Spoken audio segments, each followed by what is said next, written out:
ভক্তেषु च चरणाश्रयदानेन कृपामयि नमोऽस्तुते। जननीं शरदं देवीं रामकृष्णं जगद्गुरुं पादपद्मे तव स्थित्वा प्रणमामि मुहुर्मुहुः। শ্রী শ্রী ঠাকুর শ্রী শ্রীমা স্বামীজির আকুল চরণে লক্ষ কোটি প্রণাম জানাই। উপস্থিত রামকৃষ্ণ অনুরাগীদের সকলকে আমার নমস্কার, শ্রদ্ধা ও প্রণাম। প্রথমে বলি, বিবেক ভারতীর আরতিতে যদি অর্ঘ্য থাকে, আরতির একটা আলাদা সুন্দর মাত্রা হয়। আপনারা সবাই আমার সাথে নিশ্চয়ই একমত হবেন। খুব সুন্দর লাগছিল আমার অর্ঘ্যর এই ধরে রাখার আরতির যে একটা স্পেস। এই আরতি বহু জায়গায় শুনবে না, বহু জায়গায় হয়, আমি না বলে পারলাম না। আমার প্রিয় ছেলে, আমার পুত্র সম, শুধু না আমার পুত্রই, আমি সম বলি না, একটু গাড়িটা কন্যা আজকে পেলাম। তাই এরা সকলেই আমাদের সন্তান। যাই হোক, আমরা সোজাসুজি আমাদের প্রসঙ্গে প্রবেশ করি। বিশ্বজননী মা শারদামণি দেবী কয়েকদিন আগে পদার্পণ, শুভ পদার্পণ দিবস গেল উদ্বোধনের বাড়িতে। মার এই দৈবী লীলা জানবার জন্য তিনটে চরিত্র আমাদের কাছে খুব গুরুত্বপূর্ণ। একটি হচ্ছে ভুবনহারী, তিনি মার ধাত্রী মাতা।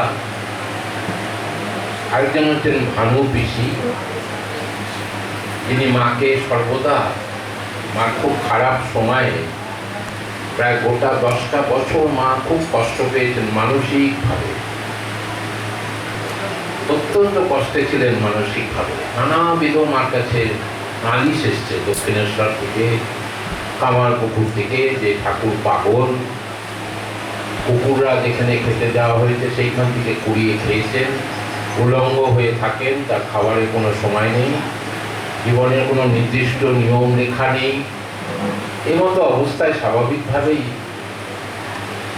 একজন নারী যদি শোনে যে তার স্বামী পাগল বা স্বামী খারাপ, আজকে সমাজে যেমন দেখছেন আপনারা, স্বভাবতই অনেক মা কিন্তু হয়তো মতো বলবেন না, কিন্তু তারা প্রতিবাদও করবেন না, আমার সহ্যও করে যাবেন। এখন এরকম মা খুবই কম আছেন, প্রতিবাদ করা হয়তো দরকার ছিল।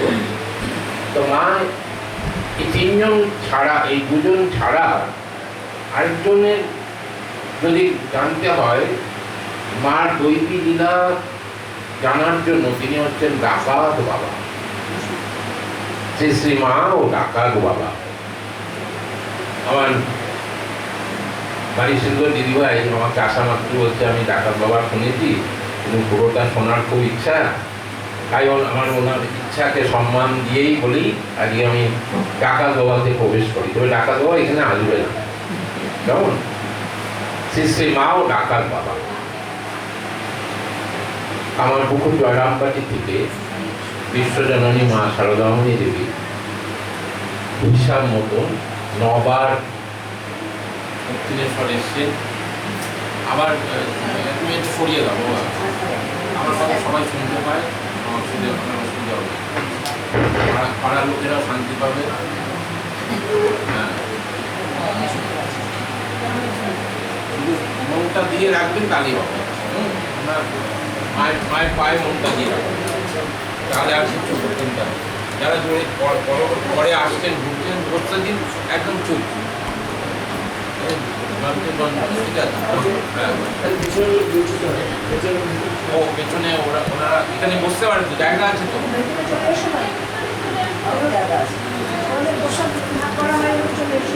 চলে আসো, আমি পেছনে একটু সরে যাচ্ছি। ফাইন কি জায়গা হলো?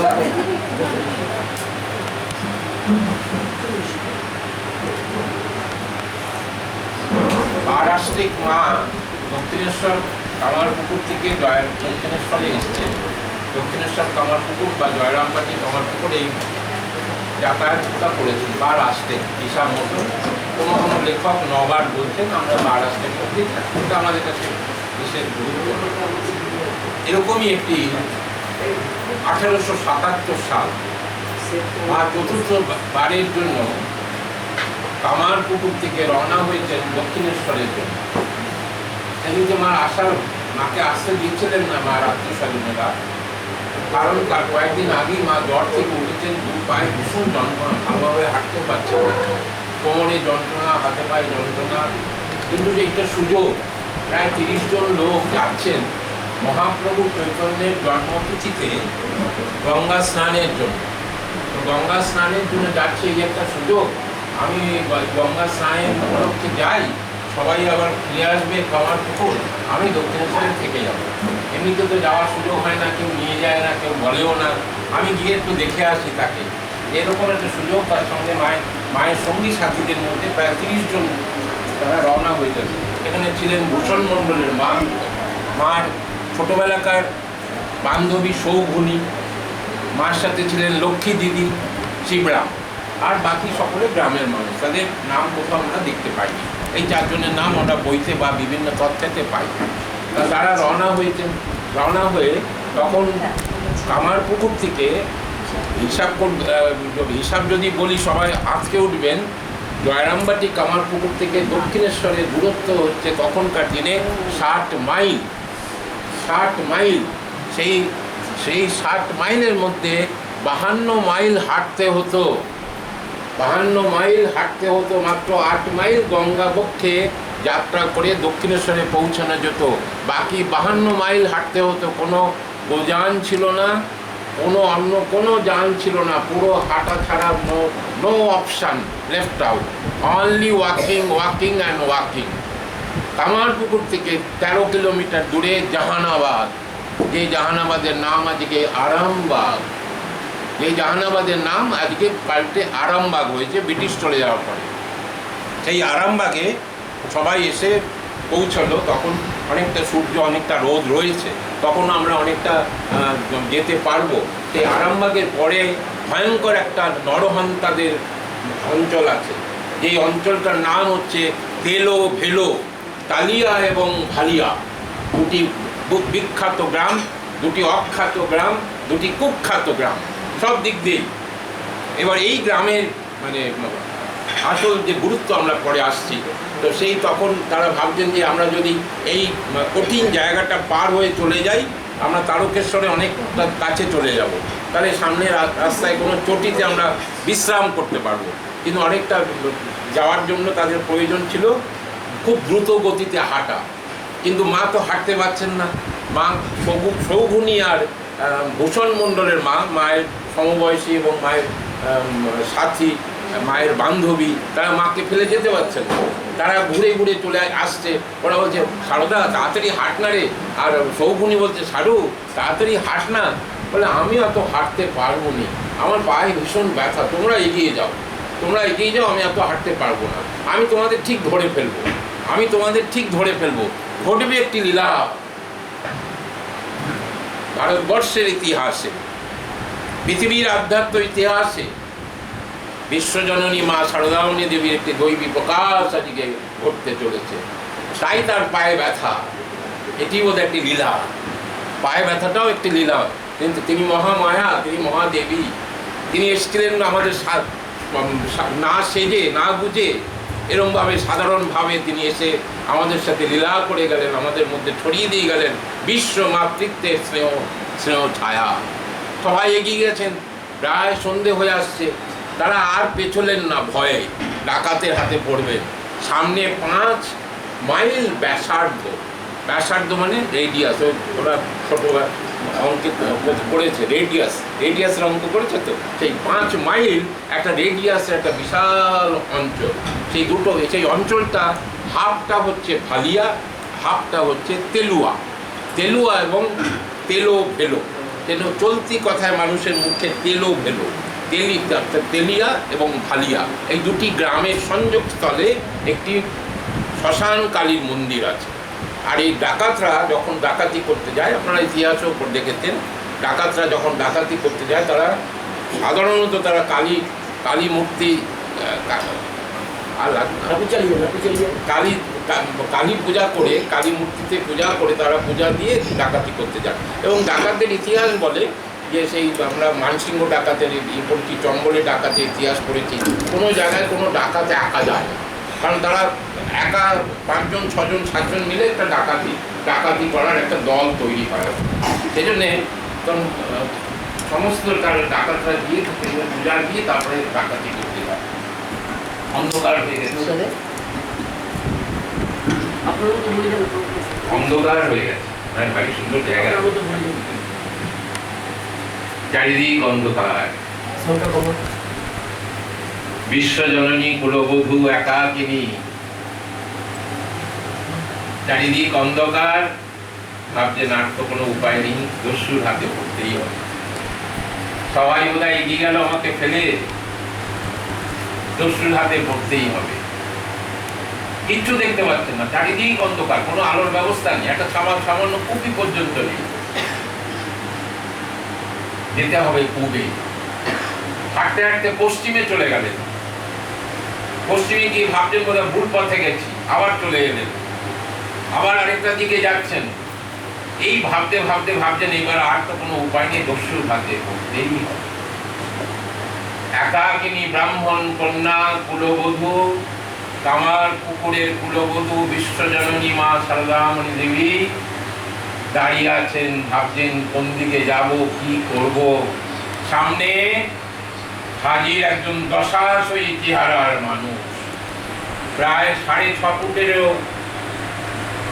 উঁচু লম্বা মানুষ, কোকড়ানো চুল ঘাড় অব্দি, দুটো হাতে দুটো রৌপ্য বলয়, কালো কুচকুচো চেহারা, হাতে বিশাল একটা যষ্টি লাঠি, কাঁধে একটা গামছা, খালি গা। কর্কশ স্বরে, কে গা ওখানে? আমি। কোথায় যাবে? মা উত্তর দিলেন, পূবে। সেই রাস্তা এদিকে নয়, রাস্তাটা ওই দিকে। ক্রমশ সেই দস্যু মাঠ সামনে প্রায় কাছাকাছি এসে গেলেন।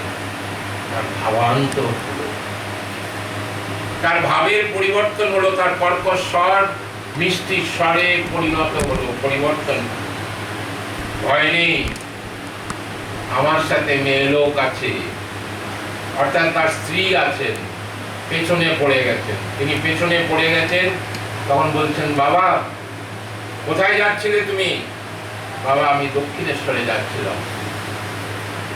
তোমার জামাই সেখানে থাকে, রানী রাসমণির কালী মন্দিরে। আমার সঙ্গী সাথীরা তারকেশ্বরে যাচ্ছিল, আমাকে ফেলে চলে গেছে। আমার পায়ে বড় ব্যথা, আমি আর এগোতে পারিনি।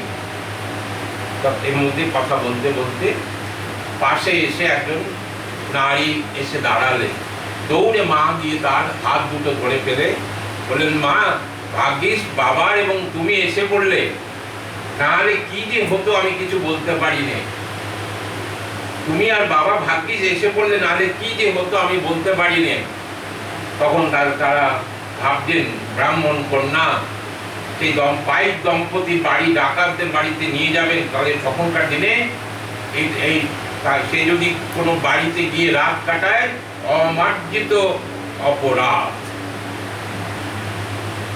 তাকে আর বাড়িতেই নেবে না, এরকম অবস্থা তখনকার সামাজিক অবস্থা। তখন কি করে তারা ফিরছিলেন, তাদের হাতেও মোট রয়েছে, পুটুলি রয়েছে, অনেক কিছু রয়েছে। তারা ওই তেলুয়ার সাঁতরা পরিবারের লোক। ডাকাত বাবার নাম হচ্ছে সাগর সাঁতরা, ডাকাত মায়ের নাম হচ্ছে মাতঙ্গিনী সাঁতরা।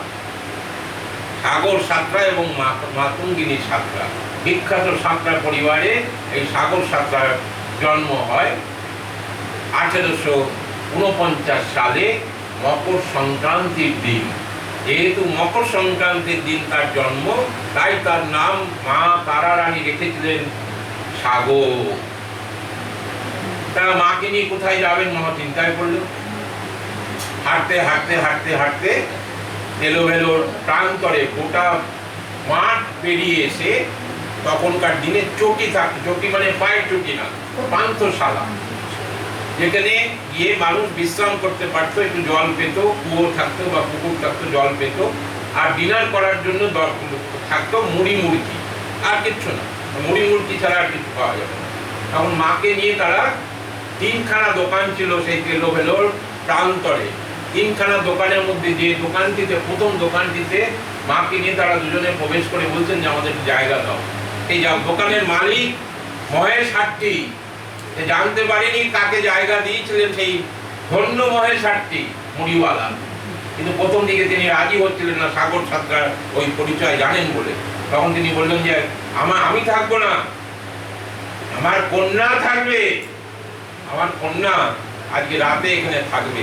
তখন তিনি রাতে বাইরে, কারণ ওই চটিতে ওই সেই ডাকাতরা রাত্রিবেলায় আক্রমণ করে, সেই জন্য তিনি সারা রাত ধরে দাঁড়িয়ে বাইরে নিজের কন্যা মা সারদামণি দেবীকে, কন্যাকে তিনি পাহারা দিচ্ছেন।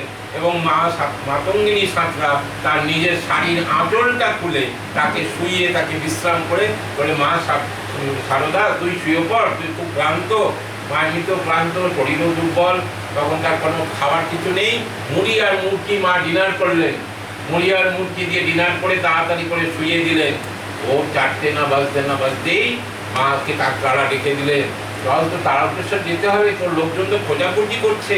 মাতঙ্গিনী সাঁতরা ব্যস্ত হয়ে পড়ছেন, মা যেমন কন্যার জন্য ব্যস্ত হয়ে পড়ে, তিনিও ব্যস্ত হয়ে পড়ছেন।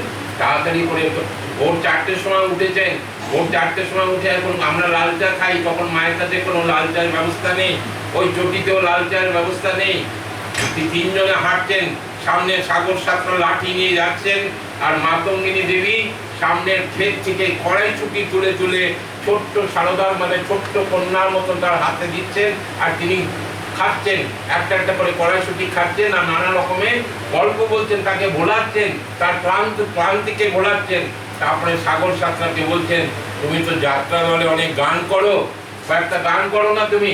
তিনি যাত্রা দলে গান করতেন, কৃষ্ণ যাত্রাতে তিনি কংস সাজতেন, এরাও কংসের মতন। কৃষ্ণ যাত্রায় তিনি কংস সাজতেন, চেহারাটাও কংসেরই মতন। তারপরে বেহুলা লক্ষ্মীন্দরে তিনি যমরাজ সাজতেন।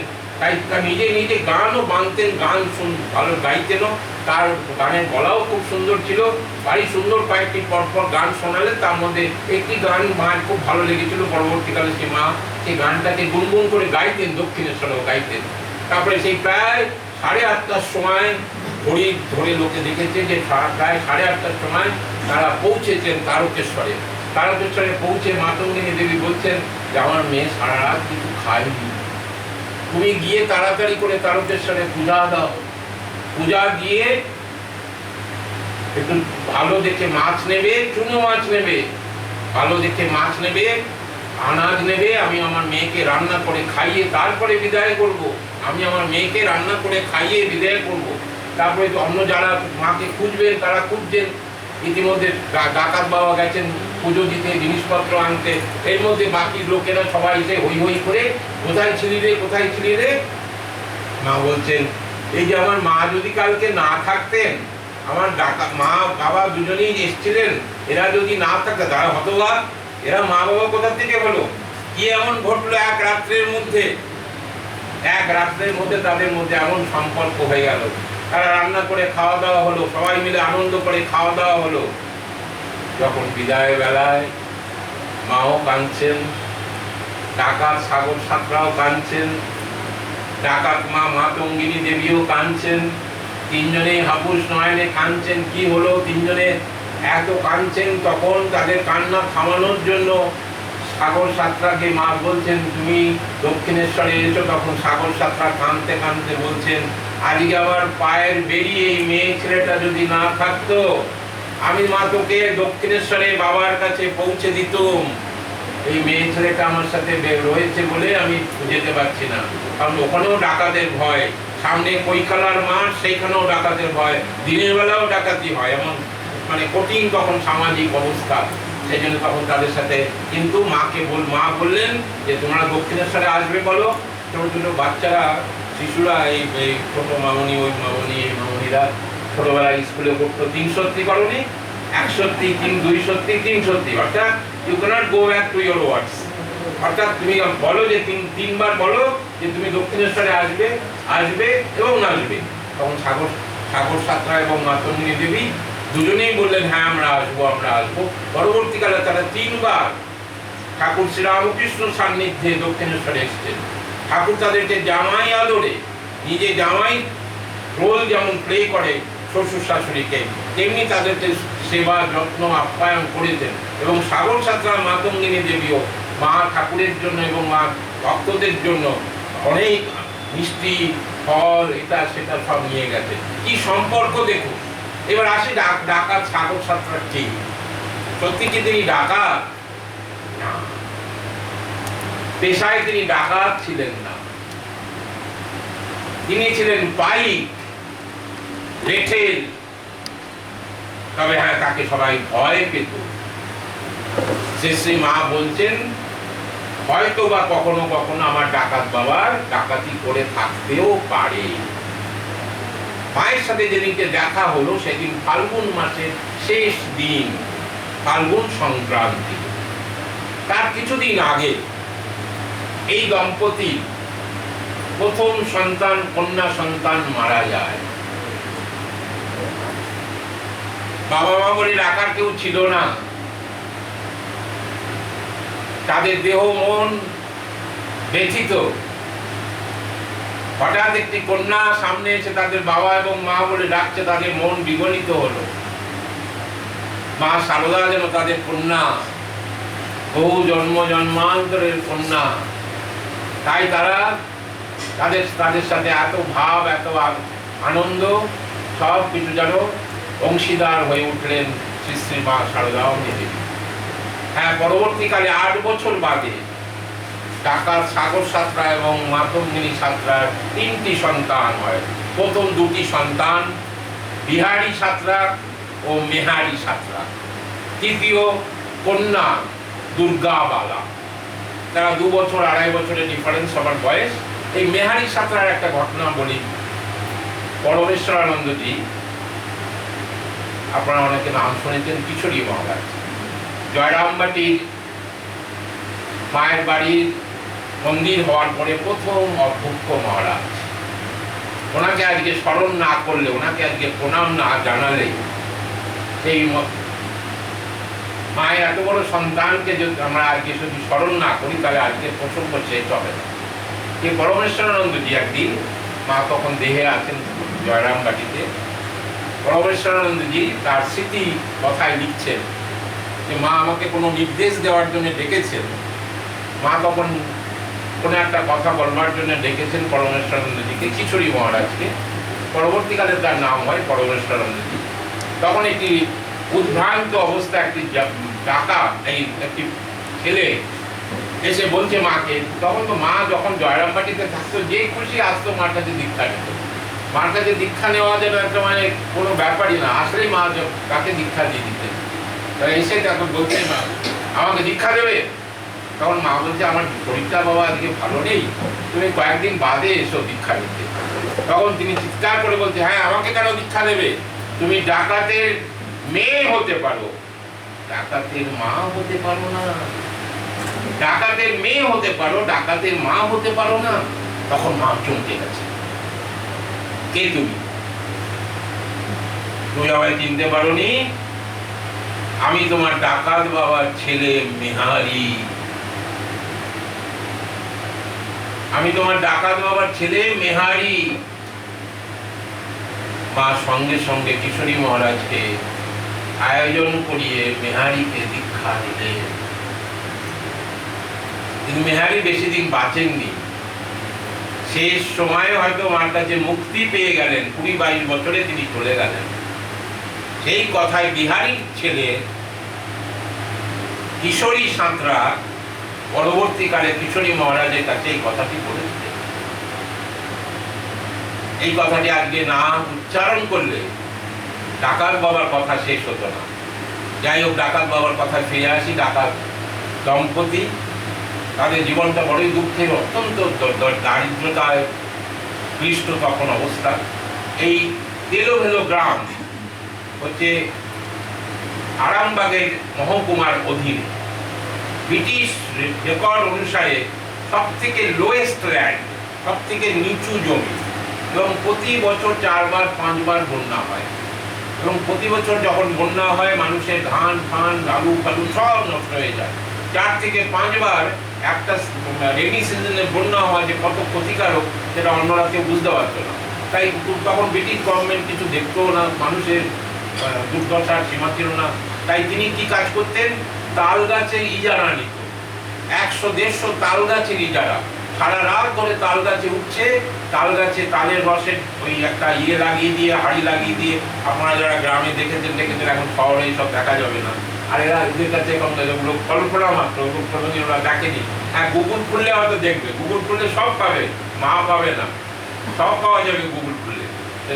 ইজারা নিত, আর সেই তাল রসগুলো নামিয়ে সকালবেলা সেগুলোকে বিক্রি করত। আর যখন জল জমে যেত, সেই জমা জলগুলোকে সে আটকে সেখানে মাছের চাষ করত, সারা রাত সে মাছ ধরত। সকালবেলায় মাতঙ্গিনী সাতটাকে দিয়ে অন্য গ্রামে মাছ বিক্রি করতে পাঠাতো, কারণ নিজের গ্রামে পয়সা পাবে না, অন্য গ্রামে গেলে পয়সা পাবে সেজন্য। এই তেলোহেলো গ্রামের দুটো জমিদার, একটি ঘোষ পরিবার, একটি সরকার পরিবার। এই ঘোষ পরিবারের পাইক ছিল সাগর সাঁতরা, আর তার লাঠি এমন ঘোরাতে পারত যে লাঠি দেখা যেত না, আর কেউ যদি একটা ইট মারতো লাঠিতে, সেই ইট বহু দূরে গিয়ে ছিটকে পড়ে যেত। এবার সাগর সাঁতরার গঠন সম্বন্ধে একটু বলি, আপনাদের ইন্টারেস্টিং লাগবে, ছোট ছোট মেয়েরাও রয়েছে, ওদেরও ভালো লাগবে। বিশাল শুধু চেহারা নয়, সে 1.5 চালের ভাত খেত, 1.5 কিলো চালের ভাত একবারে খেত। যখন তার 8 বছর বয়স, তখন থেকে সে এইভাবে খেত। মা তো অত খেতে দিতে পারতেন না, তার অন্য সন্তানেরা ছিল, যৌথ পরিবার, সাতরা পরিবার, চাষবাসও সেরকম হয় না। অন্য বাড়িতে ঢুকে, যে বাড়িতে ভাত রান্না করে মার রাখা হয়েছে গামলাতে, চুমুক দিয়ে মার খেয়ে নিত, হাতের ফ্যান খেয়ে চুমুক দিয়ে দিত। কোনো বাড়িতে কাজে ডেকেছে, মজুরের কাজে, সেই বাড়ির বাবুকে বলতো, বাবু ডিমনিমাকে বলবেন হাতের মাঠটা যেন ফেলে না, ওটা আমাকে যেন জল খাবারে দেয়, ওটা যেন আমাকে জল খাবারে দেয়। ডাকাত সাগর সাঁতরা, মায়ের ডাকাত বাবা, অপূর্ব সুন্দর লীলা এই ডাকাত বাবা ডাকাত মায়ের। তাই যখন তিনি বিবাহ করলেন, তখন তার কাছে কিচ্ছু নেই, মাতঙ্গিনী দেবী একজন অনাথা, তাকে তিনি বিবাহ করেছিলেন। তাহলে তিনি সত্যি সত্যি মানুষটি খারাপ নয়। আর এই পৌষকালী যে মেলা হয় বিভিন্ন জায়গায়, এখনো হয়, আপনারা জানেন, শ্যামনগরে বিরাট পৌষকালী মেলা হয়। এই পৌষ মাসে এই শ্মশান কালীর পূজা হতো। আর সেইখান থেকে 5 মাইল দূরে ওলা বিবি মা বলে একটি মন্দির ছিল, ওলা বিবি মা, কথাটা মনে রাখবেন, ওলা বিবি মা। সেই 5 মাইল যে পুজো নিয়ে একজন যাবে, আর সেই আবার হেঁটে আসবে, সে কোথাও দাঁড়াবে না, কারোর সাথে কথা বলবে না, পূজা নিয়ে যাবে, পূজার অর্ঘ্য দেবে, সে ফিরে আসলে পরে এই মায়ের মন্দিরে বলি হতো। এই কাজটা সাগর সাঁতরা করতেন, এই কাজটা সাগর সাঁতরা করত। একদিন গ্রামে সব বাচ্চারা ছোটাছুটি করছে, চিৎকার করছে, একটা কোনো জায়গা থেকে একটা ষাঁড় ঢুকে গেছে, এলোমেলো। তখন তো জায়গাগুলো ছোট ছোট জায়গা, সেরকম মানুষের সংখ্যা নয়, কোনো গ্রামে হয়তো 150 লোক, কোনো গ্রামে হয়তো 250 লোক, এরকম ছোট ছোট অঞ্চল নিয়ে সব গ্রাম ছিল। তখন দেখছে যে একটা ষাঁড় ছুটে আসছে, গ্রাম লোকগুলোকে, বাচ্চাগুলোকে তাড়া করছে, আর ষাঁড়টাও ছুটছে। তখন সাগর কি করলেন, লাঠিটাকে ছুঁড়ে ফেলে দিলেন, ফেলে দিয়ে সামনে একটা খেজুর গাছ, জীবন্ত গাছ, সেই জীবন্ত গাছটাকে নিজের সমস্ত শক্তি দিয়ে গাছটাকে উপড়ে ফেলে দিলেন। সেই গাছ নিয়ে সেই ষাঁড়কে তাড়া করলেন, আর তাড়া করতে করতে গ্রামের অদূরে গিয়ে তাকে ছড়িয়ে দিয়ে এলেন। এই তেলোমেলো গ্রামে আরো মাহাত্ম্য আছে। এইখান থেকে 3 মাইল দূরে রাধানগর গ্রাম, যে রাধানগর গ্রামে ভারতবর্ষের জনক, যুগস্রষ্টা রাজা রামমোহন রায়ের জন্মস্থান। এই তেলোমেলো গ্রাম থেকে 5 মাইল দূরে বিদ্যাসাগর মহাশয়ের প্রপিতামহের বাসস্থান। এই তেলোমেলো গ্রাম থেকে 3 কিলোমিটার পশ্চিমে ভগবান শ্রীরামকৃষ্ণের মাতৃদেবী চন্দ্রামণি দেবীর পিত্রালয়। কাজেই ঐতিহাসিক দিক দিয়ে, ভৌগোলিক দিক দিয়ে, সামাজিক দিক দিয়ে, আজকে অর্থনৈতিক দিক দিয়ে একটা বিরাট স্থান করে নিয়েছে তেলোভেলো গ্রাম। 1910 সালে অত বড় চেহারা, একটা বেল গাছে উঠেছিলেন বেল কাঠ কাটতে, বেল কাঠের খুব দাম, বেল কাঠ কাটতে, কিন্তু সেইখান থেকে তিনি নিজের শরীরে ভারসাম্যটা রাখতে পারেনি, সেইখান থেকে পড়ে যায়। অসম্ভব মাথায় চোট পায়, 3 দিন কোনো জ্ঞান থাকে না। যখন জ্ঞান ফেরে, শুধু 2-3 বার একটি করে মাত্র নাম বললেন, মা শারদা, মা শারদা, মা শারদা, জীবন চলে গেল। তারপরে তার শ্রী মাতঙ্গিনী দেবীর মস্তিষ্ক বিকৃত হয়, তিনি আরো 10 বছর বেঁচে ছিলেন, তারপরে তারও দেহ চলে যায়। বিশ্বজননী মা শারদাঙ্গী দেবী 1920 সালে মানবী জীবন ছেড়ে এক লৌকিক জীবনে প্রবেশ করলেন। আজকে আর সমস্ত মায়ের মধ্যে মাকে আমরা দেখতে পাই। 1964 সাল সুদূর চিকাগো থেকে অগ্নি স্ফুলিঙ্গ স্বামী নীলনেপানন্দজি মায়ের তেলোভেলোর কাহিনী জানবার জন্য তিনি সুদূর ছুটে এসেছেন। এসে কিশোরী মহারাজের সাথে কথা বলছেন। কিশোরী মহারাজ অত্যন্ত তখন দুর্বল, ভালো করে হাঁটতে পারেন না, লাঠি নিয়ে তাকে হাঁটতে হয়। তখন তিনি বললেন, তেলোভেলোতে গিয়ে মানুষের সাথে কথা বলো। তেলোভেলোর এই প্রান্তর প্রায় সকলে ঘুরে গিয়েছিল। সেইখান থেকে 3 জন যুবক কে নিয়ে এলেন সেই স্বামী নীলনেপানন্দজি। উদ্দেশ্য কিশোরী মহারাজের সাথে কথা বলিয়ে দেবেন। কিশোরী মহারাজ তাদেরকে দেখে বলছে, এরা কোথা থেকে এসছে? বলে তেলো থেকে। বলে উড়ি বাবারে, তেলো থেকে ডাকাত এসছে রে। তেলো মানেই ডাকাত, তেলো থেকে ডাকাত এসছে, রসিকতা করলেন। রে তোরা সবাই সাবধান হয়ে যা, তেলো থেকে ডাকাত এসছে, তেলো থেকে ডাকাত এসছে। তখন সেই 3 জন যুবক কিশোরী মহারাজকে অনুরোধ করলেন, মহারাজ, মা যে কোথায় রাত কাটিয়েছিলেন আমাদের কাছে এখন আর কোনো তথ্য নেই। কারণ মা রাত কাটিয়েছিলেন একটি ভাড়া দোকানে, মহেশ হাট্টি, যার নামে জমির কোনো রেকর্ড নেই, পুলিশি রেকর্ডে মহেশ হাট্টির কোনো নাম নেই, বিএলআরও রেকর্ডে মহেশ হাট্টির কোনো নাম নেই। তাহলে কোথায় সেই জায়গা আমরা কোথাও সন্ধান করতে পারছি না। সম্ভবত আপনি এই সন্ধানটা করতে পারবেন। ঘটনা 1964 সালে বিশ্বজননী মা এসেছিলেন।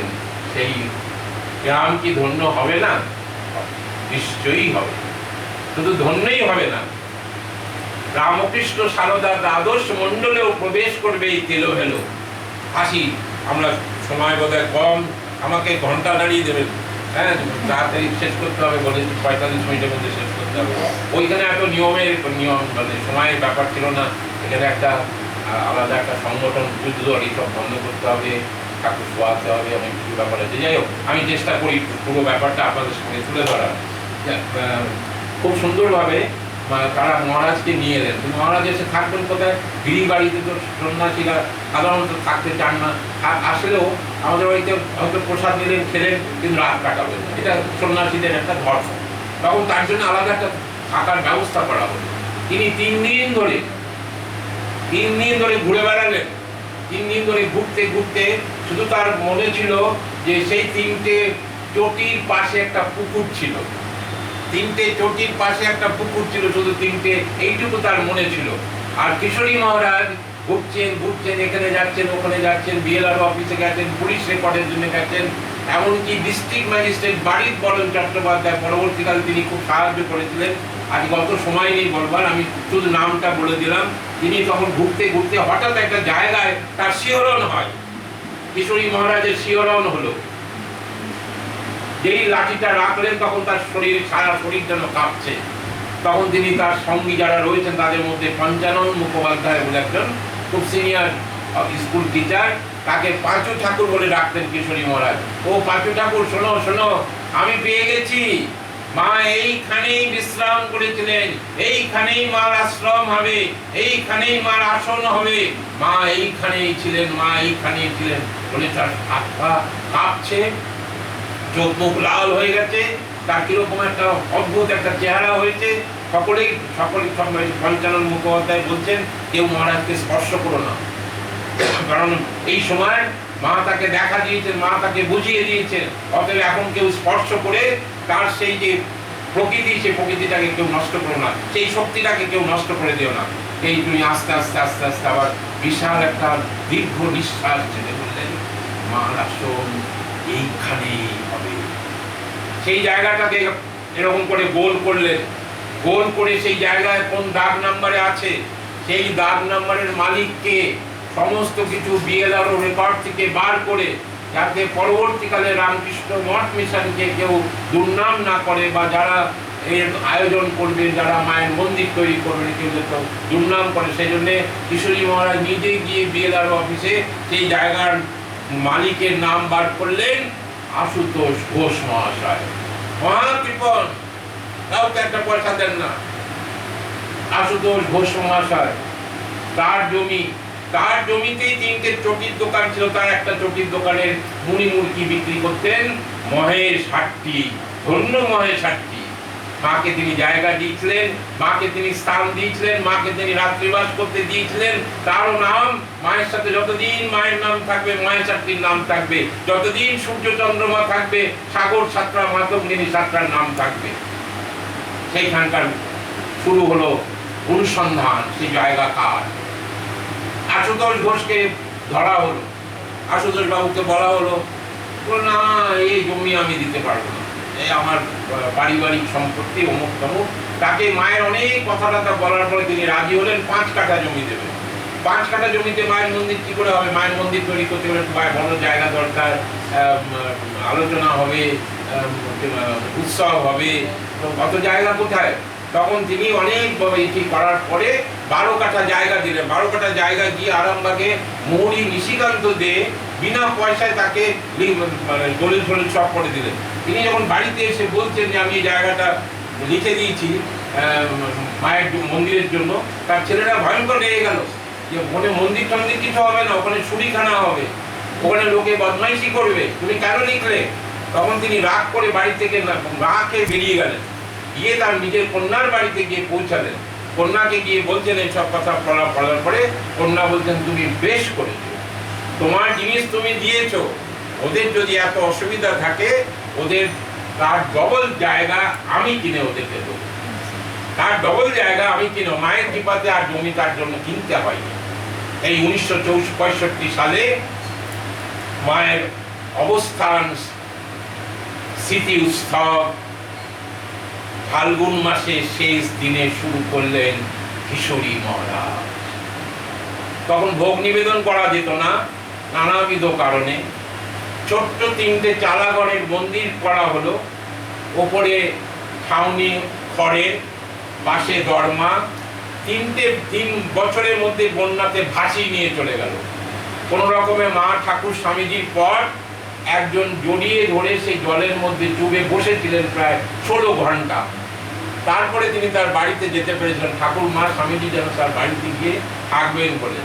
মা ঠাকুর স্বামীজি আবার ভাড়াটে হলেন তার বাড়িতে, তার বাড়িতে গিয়ে আবার ভাড়াটে হলেন। তারপরে কি করে হবে?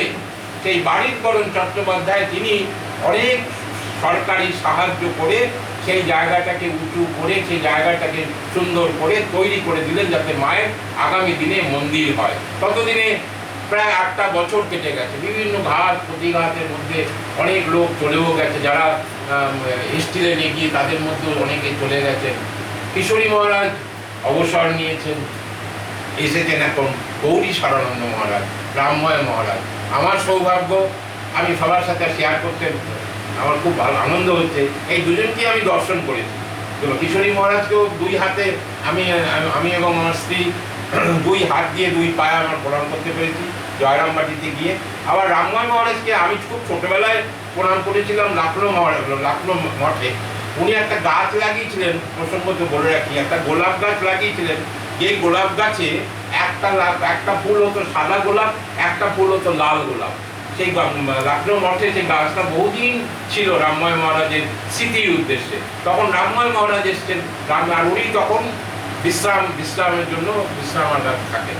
তখন আবার নতুন করে মন্দির তৈরি করার জন্য তিনি, আর ওইখানকার একজন কুলবধূ আভারানী বিশ্বাস তিনি এগিয়ে এলেন। তার বাবা বিরাট বড় ব্যবসায়ী, কলকাতা শহরে মন্মথনাথ ঘোষ। তিনি এগিয়ে এলেন, বললেন বাবা তুমি তো অনেক পয়সা রোজগার করেছো, তুমি তো ধর্মকম্ম কিছু করোনি, আমরা তিনটে বোন, আমাদের তিনজনকে বিয়ে দিয়ে দিয়েছো, ভালো জায়গায় বিয়ে দিয়েছো, এইবার তুমি কিছু আধ্যাত্ম পথে যাও, কিছু দান করো, আমাদের গ্রামে মায়ের মন্দির হবে, সবাই তোমার নাম করবে, তুমি কিছু টাকা দাও। তিনি একটা মোটা অঙ্কের টাকা দিলেন, মোটা অঙ্কের টাকা দিলেন। 3 কামরার একটি মন্দির তৈরি হলো। সেই মন্দির পরম পূজ্যপাদ স্বামী বীরেশ্বরানন্দজি দশম অধ্যক্ষ একটি ইটকে পূজা করে জেলোতে পাঠিয়েছিলেন। আর ফণীভূষণ মিত্র একজন সাধক, শ্রীরামকৃষ্ণ সাধক, তিনি জয়রামবাটির থেকে মাটি নিয়ে এসে ওই মন্দিরে দিয়েছিলেন, যে জয়রামবাটির মাটি এবং বেলোভেলোর মাটি একাকার হয়ে গেল। আর অদ্ভুত একটা বক্ররেখা, যদি সরল রেখা দিয়ে আমরা যাই কামারপুকুর থেকে সোজা জয়রামবাটি, ডিস্টেন্স হচ্ছে 4.5 কিলোমিটার। কিন্তু অদ্ভুত, জয়রামবাটি থেকে তেলোভেলো 25 কিলোমিটার, আবার কামারপুকুর থেকে একদম গেলে তেলোভেলো 25 কিলোমিটার। আজকে সেই মন্দির মহিরু হয়ে পরিণত হয়েছে। 1977 সাল 12ই মে বুদ্ধ পূর্ণিমার দিন রামময় মহারাজ, বারিক বরণ চট্টোপাধ্যায়, বেলুড় মঠ থেকে আরো অনেক মহারাজ, তারা গিয়ে মন্দির প্রতিষ্ঠা করলেন বুদ্ধ পূর্ণিমার দিন। প্রসঙ্গত বলি, যে মন্দির তৈরি হচ্ছে সেই মন্দিরের লেবার কন্ট্রাক্টর ছিল মোহাম্মদ আয়ুব, আর যে কনস্ট্রাকশনের ইনচার্জ ছিল, রাজমিস্ত্রির ইনচার্জ ছিল, তার নাম মোহাম্মদ আয়ুষ। হিন্দু, মুসলমান, বুদ্ধিস্ট সবাইকে একাকার করে, ডাকাত আমজাদ, শরৎ মহারাজ সবাইকে একাকার করে বিশ্বজননী মা শারদামণি দেবী সেখানে একটি অপূর্ব দৈবী লীলা করলেন।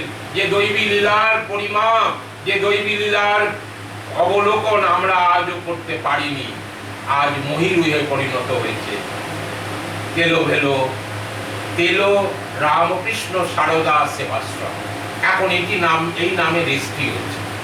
এর আগে অনেকগুলো নাম আছে, সেই নামগুলো এখন আর জানবার আপনাদেরও প্রয়োজন নেই। এই নামে এখন রেজিস্ট্রি হয়েছে, কোঅপারেটিভ সোসাইটি অনুসারে রেজিস্ট্রি হয়েছে। এবং এই মন্দিরে 12A পেয়েছে ইনকাম ট্যাক্স আইন অনুসারে, অর্থাৎ আমি যদি কারো কাছে দান নিই আমাকে সেই ট্যাক্স দিতে হবে না। আর আমি যদি তাদের দান দিই তাহলে 80Gতে রিলিফ আছে, 80Gও পাওয়া গেছে। এবং এখন যারা পরিচালনা করছেন তারা রামকৃষ্ণ মঠ মিশনকে অনেক অনুরোধ করছেন, চিঠি লিখছেন, যাতে রামকৃষ্ণ মঠ মিশনে রামকৃষ্ণ সারদা আশ্রম চলে যায়। হয়তো আগামী দিনে যাবে, হয়তো আমি আপনি দেখতে পারবো না, কিন্তু সেখানে অনিন্দ সুন্দর মূর্তি, মায়ের এখন অনিন্দ সুন্দর মূর্তিতে পূজা হয়। পাশে ঠাকুর আছেন, স্বামীজি আছেন, কিন্তু মায়ের মূর্তিতে পূজা হয়, অপূর্ব সুন্দর মূর্তিতে পূজা হয়। এবং সেখানে অপূর্ব একটা ঘটনা ঘটে, যেটা পৃথিবীর কোথাও হয় না। 5 দিন ধরে মায়ের স্মরণোৎসব পালন হয় ফাল্গুন মাসে, বিশেষ করে 3টে দিন, ফাল্গুন মাসের শেষ দিন আর চৈত্র মাসের 2 দিন। এই 3টে দিন যাত্রা হয়, পুতুল নাচ হয়, হরিনাম সংকীর্তন হয়, নানা রকম মা যেগুলো পছন্দ করতেন। যেদিন যাত্রা হয় অদ্ভুত একটা ঘটনা ঘটে। কি ঘটনা? মায়ের একটি পট নিয়ে যাত্রা মঞ্চের সামনে রাখা হয়, যেন মা বসে আছেন, যাত্রা শুনবেন, যাত্রা দেখবেন। এই ঘটনা বেলুড় মঠেও হয় না। তিনি এসে যেন ওখানে বসেন, আর পাশে একটা কাঠের টেবিলে 1 গ্লাস জল, কয়েকটা পান, সাজা পান একটা ডাবরে রাখা হয়। মা যখন ক্লান্তি বোধ করবেন, জল খাবেন, পান খাবেন, আর যাত্রা দেখবেন। আর মায়ের নাম করতে করতে, মায়ের জয়ধ্বনি করতে করতে ভক্তরা নিয়ে আসেন। আবার যেই যাত্রা শেষ হয়ে যায় তখন আবার মাকে মায়ের মন্দিরে ফিরিয়ে দেওয়া হয়। এই ঘটনা পৃথিবীর ইতিহাসে, পৃথিবীর আধ্যাত্ম ইতিহাসে কোথাও হয় বলে আমি অন্তত জানি না। কারণ মা জীবন্ত। এই তেলোভেলো গ্রামের আজকে মায়ের, আপনারা আগামী দিনে যখন জয়রামবাটি যাবেন, কামারপুকুর যাবেন, অবশ্যই এখন তেলো যাওয়া কোনো অসুবিধা নেই। আরামবাগ থেকে টোটো আছে, আরামবাগ থেকে বাস আছে। আর এখন তো লোকের হাতে প্রচুর পয়সা, লোকে এখন ভলভোতে যায়, লোকে এখন এসি গাড়ি ছাড়া থাকা যায় না। আবার কেউ, আপনি কোনো যদি ট্রিপ অর্গানাইজ করেন, প্রথমে জিজ্ঞেস করবেন এসি বাস হবে তো। এসি না থাকলে কিন্তু আমি যেতে পারবো না, আমার সুগার ফল করে যাবে বা সুগার উঠে যাবে। তো সেই জন্যে এই এসিটা খুব দরকার। এসি বাসে যাই, তখন আমরা কত কষ্ট করে আমাদের পূর্বপুরুষেরা, আমাদের আগের মহারাজেরা কোথায় সেই চিকাগো থেকে ছুটে এসছেন। বরোদা মহারাজ প্রথম পূজা করেছেন, কত কষ্ট করে সেইখান থেকে হাঁটতে হাঁটতে একেবারে কিশোরী মহারাজ যখন যাচ্ছেন কিচ্ছু নেই। কিশোরী মহারাজকে বলেছিল যে আপনি এতটা হেঁটে যেতে পারবেন না, আপনার জন্য একটা পালকি করি। তখন তিনি বললেন যে মায়ের কাছে যাচ্ছি, পালকি করবি? আমি যদি মাঝ রাস্তায় মরে যাই তাহলে আমি জানবো যে আমি আমি বেঁচে গেলাম। মায়ের কাছে যাচ্ছি, পালকি করবি? হাঁপাচ্ছেন। তার সিওপিডি ছিল, তখন তো সিওপিডি চিকিৎসা ছিল না, হাঁপাচ্ছেন। আমরা যখন দেখেছি তখন শীতকাল, তখনও তিনি হাঁপানিতে কষ্ট পাচ্ছেন, কথা বলতে পারছেন। আমরা যখন মহারাজকে প্রণাম করে জিজ্ঞেস করি, মহারাজ আপনার শরীর কেমন আছে, তখন হাঁপিয়ে হাঁপিয়ে বলছেন খুব ভালো আছি, খুব ভালো আছি। তখন হাঁপিয়ে হাঁপিয়ে বলছেন। যখন এই কিশোরী মহারাজ মায়ের মন্দির তৈরি করান, প্রথম কিশোরী মহারাজ মায়ের মন্দির তৈরি করেছিলেন, তখন আমজাদ বুড়ো হয়ে গেছে। আমজাদ তখন বুড়ো হয়ে গেছে, আমজাদ ডাকাত বুড়ো হয়ে গেছে। আমজাদ লাঠি নিয়ে এসছে, তখন খেতে পারে না। কিশোরী মহারাজ জিজ্ঞেস করছেন, কিরে আমজাদ, চুরি করবি না? আমজাদ ভাঙা ভাঙা গলায় বলছে, আর কি চুরি করব, মা আছে নাকি যে আমাকে বাঁচাবে?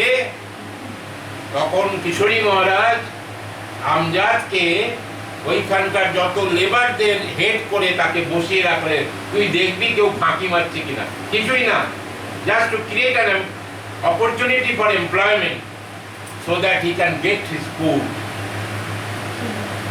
This is Ramakrishna order. এখানে জাতপাতের কোনো বিরোধ নেই, ধর্মের নামে কোনো বিরোধ নেই, খাওয়া দাওয়া নিয়ে কোনো বিরোধ নেই, কোনো কিছু নেই। আজকে গেল রামকৃষ্ণ সারদা আশ্রম ময়ূরে পরিণত হয়েছে। আমি বহু কষ্টে ওখান থেকে ছবি আনিয়েছি। আমি সবাইকে একটা করে ছবি দেবো, আমি সবাইকে একটা করে ছবি দেবো, নেবেন তো? যাই হোক, মজা করে আপনাদের সাথে মজা করি, আপনাদের সাথে একটা আলাদা সুন্দর সম্পর্ক। আমি আপনাদেরই সন্তান, আপনাদেরই ভাই। আপনারা সবাই ভালোবাসেন, ভালোবাসার টানে আসি। কারণ আজকাল সামাজিক অবস্থা অত্যন্ত কঠিন। সকলেকেই আমি বলি খুব সাবধানে চলাফেরা করবেন, খুব সাবধানে থাকবেন, নিজের জীবন সম্বন্ধে নিজে ওয়াকিবহাল হবে। এই যে ছোটো ছোটো ছেলেমেয়েরা, এদেরকে আমাদের শেখাতে হবে, এদের হাতে নিবেদিতা ধরিয়ে দিতে হবে, এদের হাতে মা সারদা ধরিয়ে দিতে হবে, এদের হাতে শ্রীরামকৃষ্ণ ধরিয়ে দিতে হবে, স্বামীজির কথা ছোটো ছোটো ছেলেদের হাতে দিতে হবে। না দিলে কিন্তু আমরা আমাদেরকে ক্ষমা করতে পারবো না। আজকে রামকৃষ্ণ ভাবধারা যে উচ্চতায় গেছে, আজকে দ্বাদশ মণ্ডল, আমরা বৃন্দাবনে গেলে দ্বাদশ মণ্ডল শুনি, আজকে রামকৃষ্ণ মা সারদায় দ্বাদশ মণ্ডল হয়ে গেছে। আর যদি কামারপুকুর থেকে আপনি পরপর দেখেন, আমার কাছে লেখা আছে, আমি পড়ে যাচ্ছি, আপনারা শুনুন, তাহলে বুঝতে পারবেন। কামারপুকুর, জয়রামবাটি, দক্ষিণেশ্বর, কাশীপুর, বেলুর মঠ, উদ্বোধন, জগদ্দান, গোয়ালপাড়া, আটপুর, বিষ্ণুপুর, সারাটি। কটা হলো? কেউ গোনেনি। কটা হয়েছে? 7টা হারিয়ে গেছে, 11টা হয়েছে। সারাটি মায়াপুর, এটা হচ্ছে হুগলি জেলায়। সারাটি মায়াপুর বলে একটি জায়গা, সেখানে ঠাকুরও গেছেন, মাও গেছেন, আর মা ছোটবেলায় সেখানে গেছেন, সেজন্য সেটা রামকৃষ্ণ ভাব দ্বারা একটি মণ্ডল ধরা হয়। আর এর মধ্যে 11টা আমি পড়েছি, কিন্তু সেটা বাগান দেখি গুনছে নাকি, কেউ গোনেনি। আবার রিপিট করবো? আচ্ছা, আমার কোনো অসুবিধা নেই। পাড়ার লোক তাড়া করবে না তো? আমি কিন্তু দৌড়াতে পারি না, 2বার সার্জারি হচ্ছে স্পাইনে। কামারপুকুর, জয়রামবাটি, দক্ষিণেশ্বর, কাশীপুর, বেলুড় মঠ, উদ্বোধন, জগদ্দান, কোয়ালপাড়া, আটপুর, বিষ্ণুপুর, সারাটি। কটা হলো? 11টা। Very good. সবাই পড়া পেরেছে, মোবাইলের দিব্যি সবাই পড়া পেরেছে। আর এর মধ্যে ঢুকবে এলো রামকৃষ্ণ সারদাশ্রম, এলো রামকৃষ্ণ সারদা সেবাশ্রম, 12টি হলো। হ্যাঁ, এই জায়গাগুলো শ্রীরামকৃষ্ণ মা সারদা সব জায়গায় স্বামীজি যেতে পারেননি। স্বামীজি জীবন আপনারা সকলেই জানেন, বলতে গেলে চোখে জল আসবে, আজকে আর চোখে জল নাই আনলাম। স্বামীজি সব জায়গায় তো আর যেতে পারেননি, কিন্তু স্বামীজি যেখানে ঠাকুর আছেন সেইখানেই স্বামীজি আছেন। মা সারদামণি দেবী নিজেই বলছেন, যেখানে ঠাকুরের পূজা হয় সেখানে নরেনের পূজা হয়, নরেনের পূজা ছাড়া ঠাকুরের পূজা হয় না। নরেনের পূজা ছাড়া একজন গিয়ে বলেছিলেন মাকে যে মা এটা কি ঠিক হচ্ছে, কায়েতের ছেলে এই ঠাকুরের পাশে, ঠাকুর এমনি ব্রাহ্মণ, তার পাশে তার বট রাখা হয়েছে। তখন মা বললেন হ্যাঁ তাই তো, ঠাকুর যদি থাকতেন না, ঠাকুর ওনাকে কোলে নিয়ে পূজা করতেন। ঠাকুর যদি বেঁচে থাকতেন, ঠাকুর যদি দেহেতে থাকতেন, ওকে কোলে নিয়ে পূজা করতেন। বিবেকানন্দ কে এখনো মানুষ চেনেনি, চিনবেও। বিবেকানন্দ একজনই জন্মেছিলেন, বিভিন্ন ভাবে অবতার আসছে নিঃসন্দেহে, ভগবান কৃষ্ণ থেকে আরম্ভ করে অবতার প্রচুর এসেছেন, কিন্তু বিবেকানন্দ একজনই এসেছেন। বিবেকানন্দ দ্বিতীয় আসেননি, আসবেনও না। এমন দিন আসবে, এরা হয়তো দেখবে কিনা জানি না, যদি ভাগ্যে যদি থাকে, বিবেকানন্দর মূর্তি হবে পৃথিবীর সর্বোচ্চ, এমনকি টলার দ্যান এভারেস্ট।